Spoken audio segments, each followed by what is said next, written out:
talking about pensions isn't always viewed as the most interesting thing to do, but hopefully this video and the next one might convince you that it is at least worth talking about and understanding because it has major implications for the fiscal situation of many states in the US. So a pension is essentially a defined benefit plan. Defined benefit plan for retirement. Defined benefit plan. And we can compare that to a defined contribution plan. Defined contribution plan. Defined contribution plan. So in a defined contribution plan, and this is more typical in a lot of private companies right now, every year that you work, so let's plot a little graph here. So this is years that you're working, and this is kind of compensation. This is compensation right over here. So in a defined contribution, every year that you work, you're obviously going to make your salary. Let's say you're making $60,000 a year. You're obviously going to make your salary every year that you work. And in a defined contribution plan, let's say this is when you retire. Let's say for simplicity, we're assuming that you're going to retire at 65. So at 65, you're no longer going to be making your salary anymore. You're not working for that company anymore. But what the company will do is set up some plan, and a lot of these are 401ks, IRAs, where some combination of you and the company will set some money aside. And it's usually done in a tax-deferred way, so you don't have to pay taxes on it in that year. So every year you're going to set some money aside, and I'll do this in green. So you're going to set maybe 10% of your income aside in every year. So these are every year, and actually the years are going to be much smaller than that if we're thinking that this is about 30 years. So over the 30 years, you're setting some level of money aside, and you're investing it. You're putting it in the stock market, you're buying bonds in it with it, you're buying mutual funds, who knows what you might be doing with it. So you're setting this money aside so that when you retire, it will hopefully have grown, because it's there and you've invested it in. Hopefully, if you've invested it well and the stock market didn't do anything crazy, it will have grown, and it will be just a big lump sum of money. So let's say that you set aside $6,000 a year on average for 30 years. So you've set aside $180,000. And let's say you invested it pretty well, and now that has grown to, I don't know, let's say it's grown to $1 million because it was invested well. We could do the math to figure out what it could grow based on different growth rates. So you have this huge lump sum of money now. So I'm not even drawing it to scale. So you have this huge lump sum of money, $1 million, assuming it was invested well. If it was invested badly, maybe that $180,000 is still $180,000. In theory, maybe if it was invested really badly, it could be even less than $180,000. But whatever that number is, whether it's $1 million or whether it's $200,000 or whether it's something smaller, that's essentially the money that you have to live on for your retirement, regardless of how long you live, regardless of what the cost of living might be, regardless of what your needs might be, regardless of how expensive your healthcare might be. This is going to be the money that you have to live on. So it might be more than enough money. If you invested well and you put enough money aside, it might be a lot less than you need, in which case you're going to be in trouble. And a defined benefit plan, and this is typical, a lot of state employees have defined benefit plan. In a lot of more traditional industries, oftentimes that are unionized, you also have a defined benefit plan or a pension.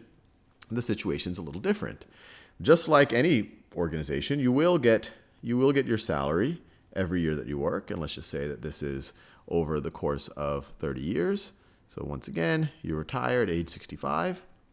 You retire at age 65. But in a defined benefit plan, the employer is going to set aside some money, and sometimes the employee sets some money aside as well. So some money is set aside. So once again, the money is set aside. The money is set aside, and it is invested, hopefully in a safe way, and it's invested. But regardless of what that money and regardless of what that turns into through an investment, you are guaranteed a certain degree of benefits. So in this case, you are guaranteed, let's say that if you've done more than 20 years of service here, you get 60% of your last 5 years' salary. And there's different ways of defining that defined benefit. It could be like that. It could be you get $100 per month for every year that you work at the organization. You get $100 per month extra when you retire. But they tend to be for life, for the rest of your life. So from 65 until you pass away, you are guaranteed this defined benefit. And so if the money set aside if it was set aside and invested well and happened to be a lot more money than necessary, that's great. But the employee would get is this kind of guarantee. But if the money is less than necessary, then the company is still promising that they are going to pay this benefit, and they'll probably have to put more, or the state or whoever is doing this would have to put more money in order to pay this compensation. Now, what are the things that you would have to estimate if you were the person setting aside this money to figure out what you have to set aside in order to give this defined benefit? Well, you're going to have to hire a bunch of statisticians, essentially actuaries, to say, well, how long are people going to live? So you're going to have to care about lifespan. And obviously you can't predict any one person's lifespan, but if you're doing this for hundreds of thousands of employees, maybe you can figure out what a likely lifespan is. You're going to have to figure out cost of living. So inflation is a measure of cost of living, but it might be more specific to the region, or it might be negotiated in some ways with the union.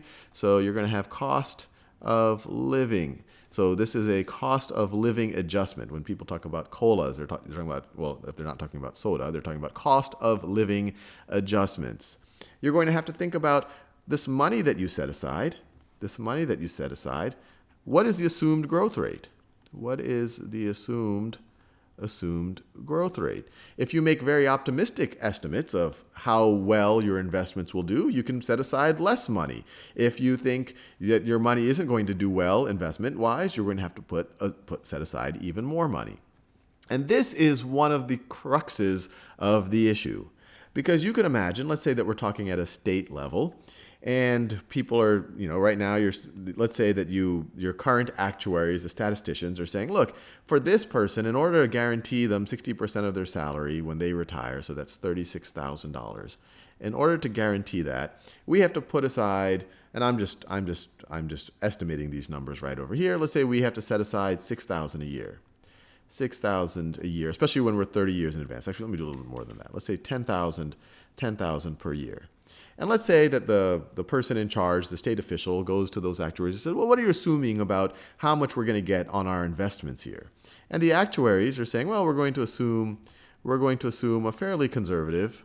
We're going to assume that we're going to get 3% return on our money. But then the state official says, oh, well, ideally they would want some of this $10,000 per year to spend on other things, and so they would like this to be lower.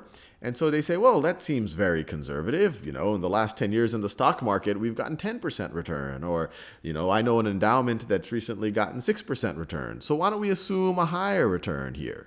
So if we assume a higher return, why don't we assume a 5% return? And all of a sudden, if we're assuming a 5% return, then we'll have to set aside less money that year, $8,000 a year.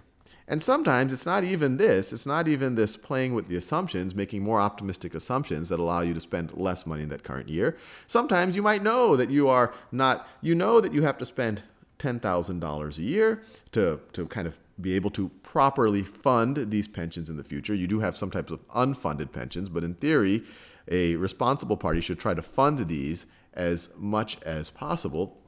You might know that you have to fund $10,000 a year in order to credibly give this defined benefit for this employee 30 years in the future. But 30 years in the future is a long time, and you have present difficulties, you have present shortfalls in your budget. And say, okay, I recognize that I have to put $10,000 a year, but you still don't do that. So you underfund the pension. So even if you recognize this, or if you recognize this, you still only put $5,000 a year. Really just kind of kicking the can down the road, hoping that the next guy or gal who's in your position is going to figure out something, or maybe you'll just be very optimistic that the growth will turn out, or that the state will eventually work things out. And what we'll see over the next video, this notion of underfunding pensions, underfunding pensions is a big problem, because we've had decades of underfunded pensions, and it's been especially pronounced in particular states. And because of that, those states, in order to fund the pension obligations that are hitting now, those expenses for employees that are retired are starting to grow beyond their budgets for the employees that are working right now. And it's a tough issue. You can't cut these things very easily. People expected these. These are retirees. These are people who've been working their whole life based on this assumption. But at the same time, they're starting to squeeze out key services that the state is doing, it turns into a major, major hairy issue.